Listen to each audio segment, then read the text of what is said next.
Ya, jumpa lagi dengan saya Ukan Suka. Dalam video kali ini saya akan menampilkan proses hasil fermentasi yang saya pakai kemarin. Maka sekarang saya proses pengisian agar tidak bisa habis.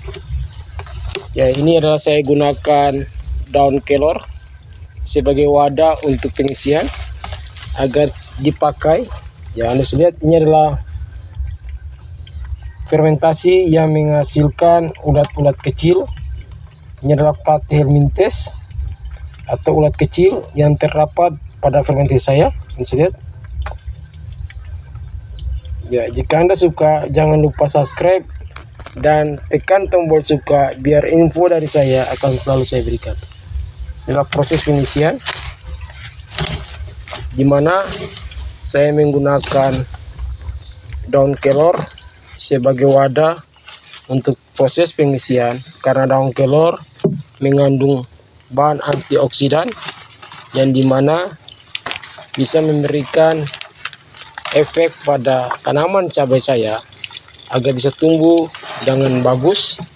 Maka saya perlukan daun kelor sebagai wadah untuk proses pengisian pada proses fermentasi saya.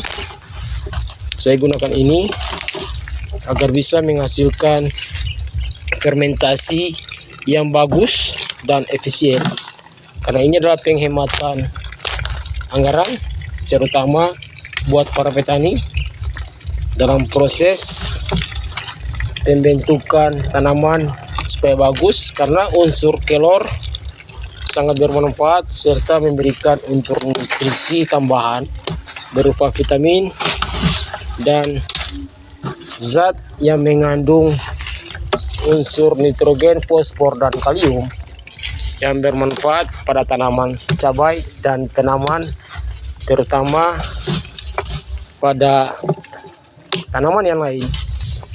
Ya, Anda bisa lihat. Jika Anda suka, jangan lupa subscribe dan tekan tombol suka biar info dari saya akan selalu saya berikan. Ya. Setelah itu kita lakukan proses yang dimana untuk menghasilkan bahan yang bagus, maka perlu dicek lagi supaya bisa menghasilkan fermentasi yang bagus. Maka kita perlu proses penambahan. Ya, Anda lihat. Ini adalah tambahan yang saya berikan untuk menghasilkan fermentasi yang bagus. Ya, Anda bisa lihat, ini fermentasi yang menghasilkan ulat-ulat kecil atau Platyhelminthes yang bermanfaat. Anda bisa lihat. Ya. Yang putih-putih, Anda bisa lihat, yang putih-putih ini adalah ulat-ulat kecil yang dihasilkan dari fermentasi saya. Ya. Ini penambahan agar wadah yang ada tidak akan habis, karena ini adalah proses pembusukan pada daun agar bisa menghasilkan unsur nitrogen, fosfor, dan kalium serta mengandung unsur karbon yang bermanfaat pada tanaman cabai dan tanaman yang lain. Ya, sekali lagi, jika Anda mau menginjak lebih jelas, jangan lupa subscribe dan ikuti terus proses pertumbuhan dan perkembangan pada fermentasi serta pada tanaman saya agar bisa bermanfaat buat saya dan untuk Anda. Ya, bisa lihat. Langkah selanjutnya kita perlu pengisian, kita perlu penambahan. Ya, Anda lihat, ini ada penambahan air.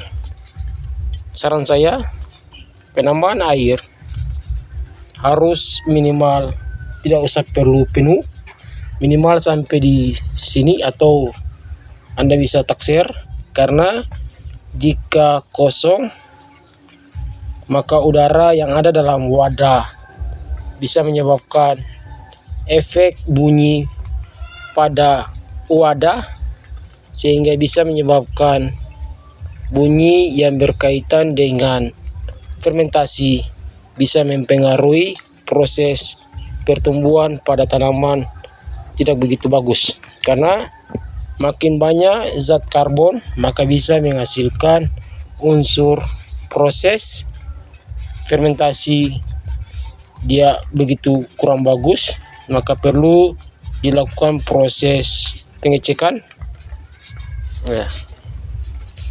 ya standar. Supaya fermentasi bisa bagus, maka kita harus selalu mengecek. Minimal pengecekan harus 3 hari atau 2 hari sekali, biar fermentasi yang kita lakukan bisa bagus. Selanjutnya untuk proses pemakaian minimal 1 minggu atau 2 minggu itu lebih bagus. Jika Anda suka, sekali lagi jangan lupa subscribe dan tekan tombol suka. Terima kasih. Dari Ukan Suka, ini adalah proses fermentasi yang saya buat. Ya, ini sekedar gambaran tanaman saya. Ini anakan pepaya, tanaman saya yang ada pada lingkungan rumah saya. Sambil kita menunggu proses pembentukan fermentasi. Ya, ini adalah tanaman yang ada dalam polybag.